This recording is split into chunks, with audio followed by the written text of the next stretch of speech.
বলুন দিদি, আমাদের এখানে এসে আপনার কেমন লাগলো? খুব ভালো লাগছে, আর সব শাড়িগুলো খুব সুন্দর। কালেকশন পছন্দ হয়েছে? হ্যাঁ, ভালো। আবার আসবেন তো? অবশ্যই আসবো। Hello everyone, welcome to a new video. ভীষণ সুন্দর, ভীষণ অন্যরকম একটা ভিডিও। তার কারণটা দেখতেই পারছো, যখন নিজের নামে কিছু হয় তখন সেটা তো সবসময় ভীষণই স্পেশাল হয়। আর এখানে অ্যাশ এক্সক্লুসিভের যে বোর্ডটা আমি আগের দিন তোমাদের সাথে শেয়ার করেছিলাম, সেটারই ফাইনাল যে প্লাস্টিকগুলো ওপরে থাকে সেগুলোকে তুলছিলাম। ভীষণই সেজে নিয়েছিলাম, কারণ ছিল লাইভ। যারা লাইভ দেখোনি অবশ্যই প্রোফাইল থেকে কিন্তু দেখে নিও। আর এরপরে যে জিনিসগুলো শেয়ার করব সেটা হচ্ছে স্টুডিওর ওপেনিং, পুজো। শাড়ি স্টুডিওর যেদিনকে ওপেনিং ছিল সেদিনকের পুজোর দিনের পুরো ভ্লগটা শেয়ার করছি। কিন্তু হ্যাঁ, তার যেটা ঘটনা ঘটেছিল সেটা হচ্ছে আমাদের যে স্লট বুকিংগুলো ছিল সেগুলো ছিল 4টে থেকে, অ্যান্ড দুপুরের পরের কোনো ক্লিপিংস নেই। শ্রী বাবা লোকনাথায় নমঃ। ওম আদিত্যাদি গুরুগণভ্যে নমঃ। ওম আয় দর্শকপালগণভ্যে নমঃ। এষো দীপশিখং ইন্দ্রায় দর্শকপালগণভ্যে নমঃ। এদং এতস্মিন আমন্নমিষ্টদং ওম শ্রী ইন্দ্রায় দর্শকপালগণভ্যে নমঃ। তো জন্মাষ্টমীর দিন ছিল স্টুডিওর ওপেনিং, এবং এই দিনকে আমরা স্লট দিয়েছিলাম তোমাদেরকে 4টে থেকে 9টা অবধি।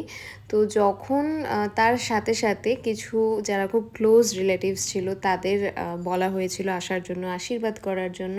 তো যখন ওই 11টা 12টা থেকে সবাই আসা শুরু করে, তারপর আর একদমই খেয়াল ছিল না যে ভিডিও করার, বা ফোনটাও আর অন্য কাউকে বলা হয়নি ভিডিও করতে। সেই জন্য শুধুমাত্র পুজোর ক্লিপিংসগুলোই রয়েছে।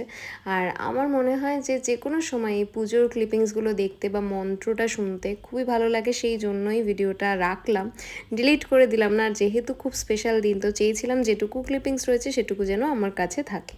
তো যারা আগের ভিডিওটা দেখোনি, বা আগের ভিডিওতে তোমাদের অনেকেই আমাকে মেসেজ করেছিলে যে দিদি ভয়েসটা খুব বেশি খারাপ লাগছে, তো তাদেরকে বলবো আমি আরেকটা ভিডিও পোস্ট করব যেখানে তোমরা লাইট বা সেটআপের যে ডিটেলসগুলো চেয়েছিলে সেই ডিটেলসগুলো আমি দেবো, এবং সেটাই কথা দিচ্ছি একদম প্রপার ভিডিও থাকবে। আর হ্যাঁ, আমি যে শাড়িটা পরেছিলাম সেটা কিন্তু আমার নিজের কালেকশন ছিল।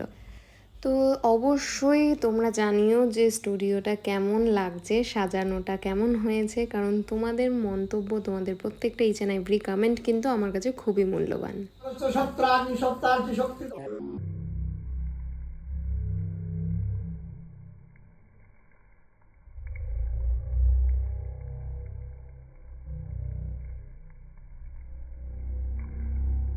অনুদ্বনিগণ প্রজাপতি ঋষি অগ্নির দেবতা যশস্বস্য যোজনের পরাগে বিনিয়োগ নমঃ যশস্বে জুহতি যশময় জুহতি বরসময় বীরে। ভাবি লোকে সা বলে এক নিঃশ্বাসে দেওয়া, ভাবি লোকে আগুন মাঝখানে জাত নিচু করো, ছেড়ে দাও, অগ্নিকে প্রণাম করো, বলো বলো নমঃ পিঙ্গ বসস্র কেশাক্ষ পিন্নাঙ্গ জঠরুণা সাগস্ত সাক্ষ্য সূত্রাগ্নি সপ্তার্চি শক্তিধারকা নম অগ্নেতাং বলদানামাস। ওম সুস্থিরং শীতলং ভব ওম অগ্নেতাং শীতলং ভব।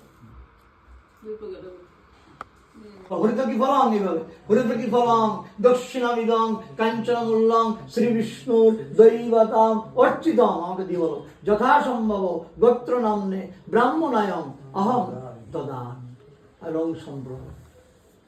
আজকের এই সুন্দর মুহূর্তের যে ক্লিপিংসগুলো তোমাদের সাথে শেয়ার করলাম সেগুলো তোমাদের কেমন লাগলো অবশ্যই জানিও। আর এক্সট্রিমলি সরি যে পরের ডিটেলস ভিডিও দিতে পারিনি। এইটা দেখো, সামনে বাইকের মাথাটা আর তার সাথে ভ্যান। মানুষ যখন ক্রিয়েটিভিটি দেখায় তখন কিন্তু সত্যিই একটা অন্যরকম জিনিস তৈরি হয়। আর এই ছিল শাড়িটা যেটা আমি পরেছিলাম, হোয়াইট রেড। বৃদ্ধিতে পড়ো, পুজোতে পড়ো, অষ্টমী পড়ো, দশমী পড়ো, কালী পুজোর রাতে পড়ো, যে কোনো সময় হোয়াইট রেড বাঙালি মানেই সেটা চাই অ্যান্ড চাই। আর এই ছিল একদম সিম্পল খাবারের মেনু, ফ্রাইড রাইস, তার সাথে পনির, তারপর এখানে আর কি ছিল, হ্যাঁ আর ছিল হচ্ছে চাটনি, আমের চাটনি, যেটা দারুণ খেতে হয়েছিল। আর তার সাথে ছিল হচ্ছে আলুর দম, পাঁপড়, যেটার ক্লিপিংস নেওয়া হয়নি। আজকের মতো চলো তাহলে, টাটা।